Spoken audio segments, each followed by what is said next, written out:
আসসালামু আলাইকুম এভরিওয়ান। আজ আমি তোমাদের সাথে শেয়ার করব একটা স্পেশাল ক্রিয়েশন স্টোরি। এটা সিলভার রিং উইথ পার্ল, যেটা আমি নিজের হাতে বানিয়েছি। এটা কোনো ক্রিয়েশন না, জাস্ট আমার প্যাশন প্রজেক্ট। চলো দেখি এই জার্নিটা কেমন ছিল। একদিন ভাবলাম কিছু ইউনিক বানাবো, যেটা সিম্পল বাট এলিগেন্ট হবে। সিলভারের সাথে পার্লের কম্বিনেশনটা আমার কাছে অলওয়েজ ক্লাসি লাগে, তাই ভাবলাম একটা রিং বানাবো যেখানে পার্লটা সেন্টার পিস হবে অ্যান্ড সিলভারটা বিউটিকে হাইলাইট করবে। আইডিয়াটা আসছে ইন্সপিরেশন থেকে, ন্যাচারাল, মিনিমালিস্টিক অ্যান্ড আমার লাভ ফর হ্যান্ডমেড জুয়েলারি। এই রিংটা বানাতে আমি পিওর সিলভার ইউজ করেছি, একটা ছোট বাট পারফেক্ট সাইজের পার্ল ইউজ করেছি। সিলভারটা ব্যান্ড করতে, শেপ দিতে খুব কেয়ারফুলি কাজ করতে হয়েছে। পার্লটা সেট করা ছিল সব থেকে চ্যালেঞ্জিং পার্ট, কারণ এটা ঠিক সেন্টারে রাখতে হবে, না হলে ডিজাইনটা ব্যালেন্স হবে না।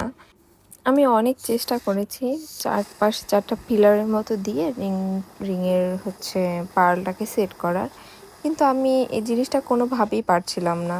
পরে ডিজাইন চেঞ্জ করে ফেলেছি। উপরের অংশ জোড়া লাগাতে গিয়ে ভুল হলো, গলে পড়ে গেল, মুখটা ঠিকভাবে বসছিল না, জয়েন্ট ঠিকভাবে হচ্ছিল না, অনেক প্রবলেম হচ্ছিল।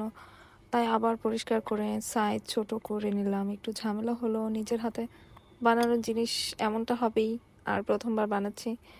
তাও যেভাবেই হোক ফাইনালি আমি করতে পারলাম। এই যে জয়েন্ট দিলাম, জয়েন্ট দিয়ে প্রসেসটাকে আগিয়ে নিলাম অ্যান্ড ঠান্ডা করে এখন আমি স্টোন লাগাবো। কিছুক্ষণের পর দেখতে পাবেন আমি স্টোনটা লাগাবো। সকল প্রসেস করতে গিয়ে আমার হাতেও অনেক ব্যথা পেয়েছিলাম, অনেক কিছু যা আমি এই ছোট ব্লগে সব বলতেও পারছি না। বাট আপনারা দেখতে পাচ্ছেন আমি খুবই এলোমেলোভাবে কাজ করছি, যা গুছালো না। সাধারণত জুয়েলারি মেক যারা করে প্রফেশনাল, তারা এতটা এলোমেলোভাবে করে না।